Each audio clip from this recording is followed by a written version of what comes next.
Adventus Media y UM Radio presenta La historia de la redención. Capítulo 44. La gran apostasía.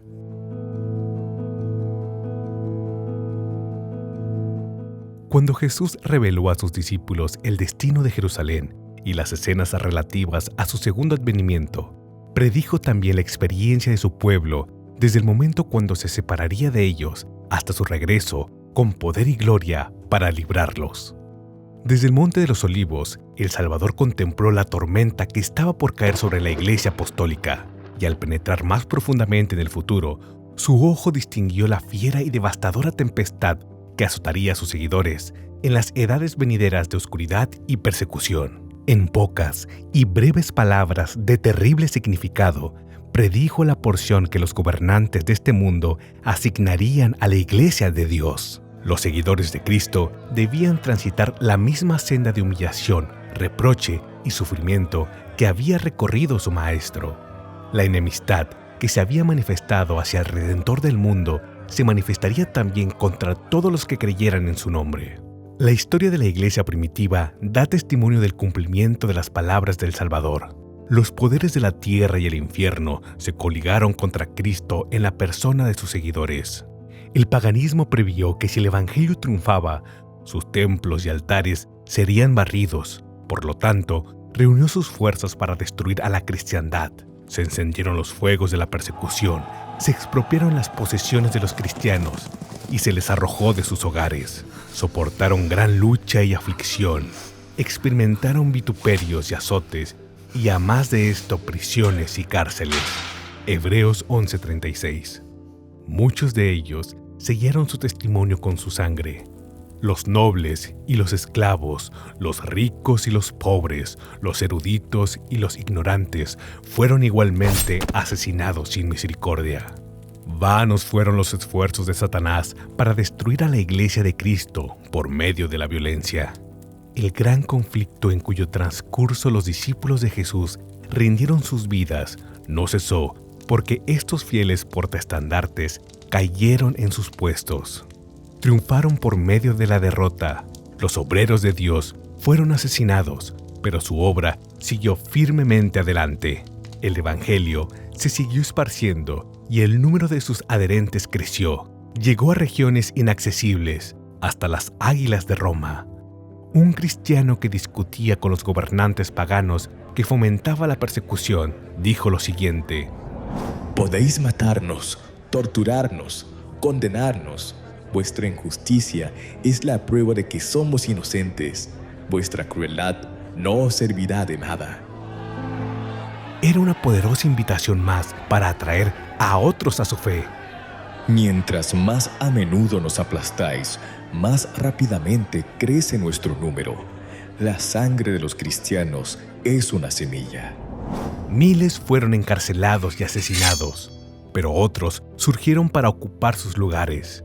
Y los que sufrieron el martirio por su fe quedaron seguros con Cristo, y Él los considera vencedores. Pelearon la buena batalla y recibirán la corona de gloria cuando Cristo venga. Los sufrimientos que soportaron acercaron a los cristianos los unos a los otros y a su Redentor. El ejemplo de los vivos y el testimonio de los muertos era un constante apoyo de la verdad.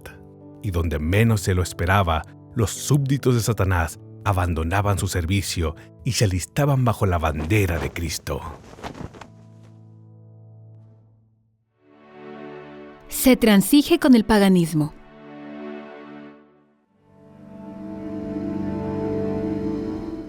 Satanás, por lo tanto, trazó planes para tener más éxito contra el gobierno de Dios, clavando su estandarte en el seno de la Iglesia cristiana.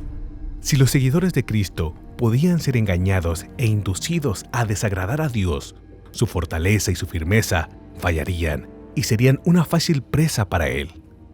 El gran adversario trató entonces de obtener por medio de la astucia lo que no había logrado por medio de la fuerza. La persecución cesó y su lugar lo ocuparon las peligrosas tentaciones de la prosperidad temporal y los honores mundanos. Se indujo a los idólatras a aceptar parte de la fe cristiana, mientras rechazaban otras verdades esenciales.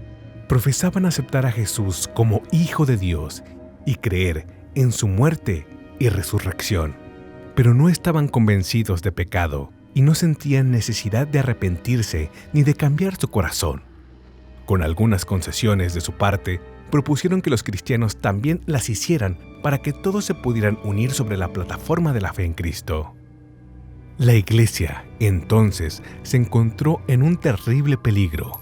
Las prisiones, la tortura, el fuego y la espada eran bendiciones en comparación de esto. Algunos cristianos se mantuvieron firmes y declararon que no podían transigir.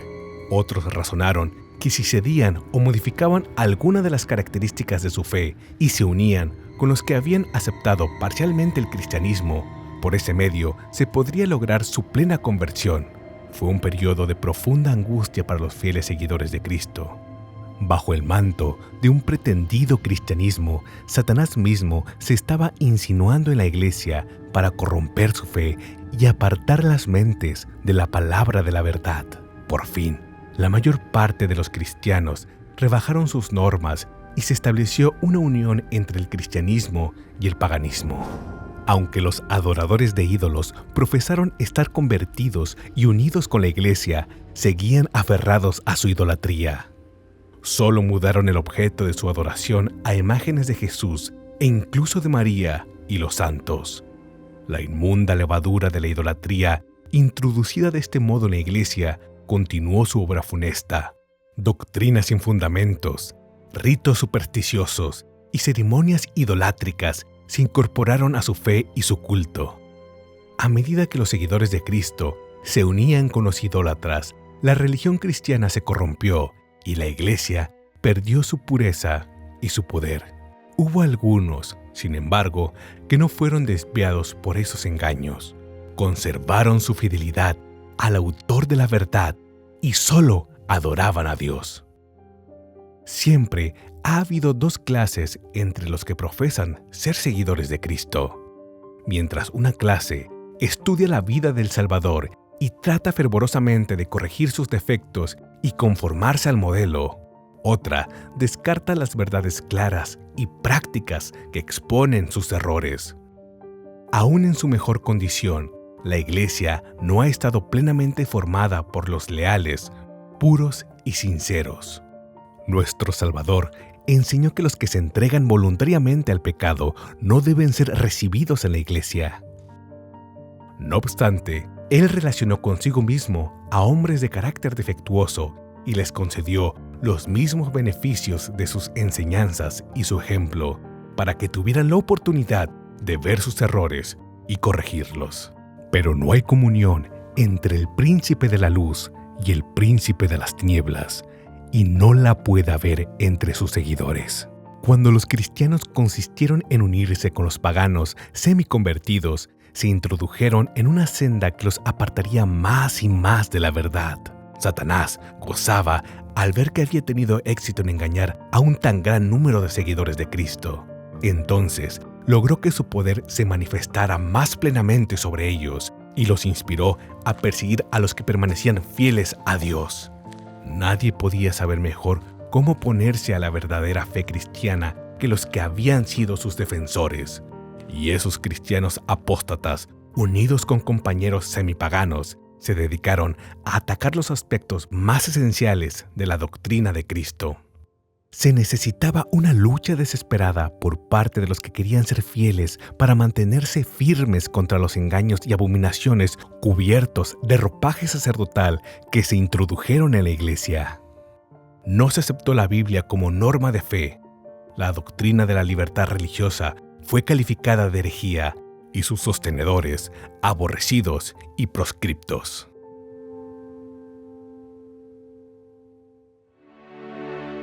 Retirada de los fieles.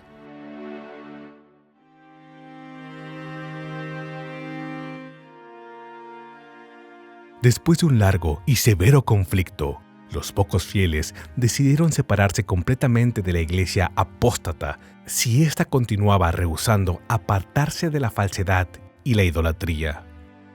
se dieron cuenta que la separación era una necesidad imprescindible si querían obedecer la palabra de Dios. No se atrevieron a tolerar errores fatales para sus propias almas y dar un ejemplo que podría poner en peligro la fe de sus hijos y la de los hijos de ellos. Para asegurar la paz y la unidad estaban dispuestos a hacer cualquier concesión que estuviera de acuerdo con la fidelidad a Dios, pero creían que ni siquiera la paz debiera ser conseguida al precio tan exorbitante del sacrificio de los principios. Si la unidad solo se podía obtener mediante el abandono de la verdad y la justicia, entonces decidieron que hubiera diferencia e incluso guerra. ¿Cuán bueno sería para la Iglesia y el mundo si los principios que inspiraron a estas almas fieles revivieran en los corazones de los profesos hijos de Dios? Y el apóstol Pablo declara que todos los que quieran vivir piadosamente en Cristo Jesús padecerán persecución. ¿Por qué, entonces, parece que la persecución estuviera sumida en una somnolencia tan grande? La única razón de ello es que la Iglesia se ha conformado a las normas del mundo y por lo tanto no suscita oposición.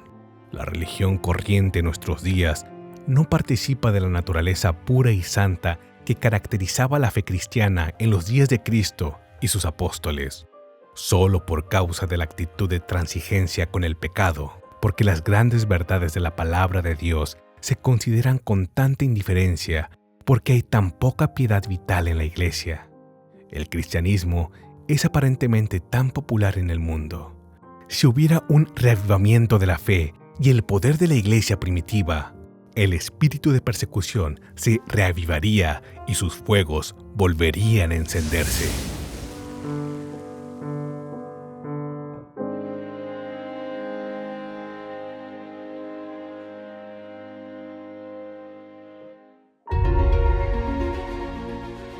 Este audiolibro es una producción de Adventus Media y UM Radio, tomado de la traducción del libro La Historia de la Redención, escrito por Elena G. de White.